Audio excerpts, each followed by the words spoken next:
భగవంతుని దగ్గర కొబ్బరికాయ కొడతాము. అసలు ఎందుకు కొడతాము అనేది ఒక్కసారైనా ఆలోచించారా? చెప్తాను వినండి. పైన కనిపిస్తుంది కదా పెంకు, దీన్ని మన అహంకారం అని అన్నారు. పగల కొడితే పగిలిపోతుంది. అప్పుడు మన అహంకారం కూడా భగవంతుని దగ్గర వదిలేశాము అని అర్థం. తర్వాత లోపల ఉన్నటువంటి తెల్లని కొబ్బరి ఏదైతే ఉంటుందో అలానే మన మనస్సు కూడా ఉండాలి.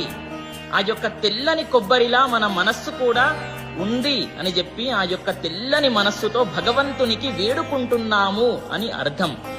తరువాత లోపల ఉన్నటువంటి నీళ్లు, ఆ యొక్క నిర్మలమైనటువంటి నీళ్లల్లా మన జీవితాలన్నీ కూడా భగవంతుని దగ్గర ఉంచాము అని అర్థం.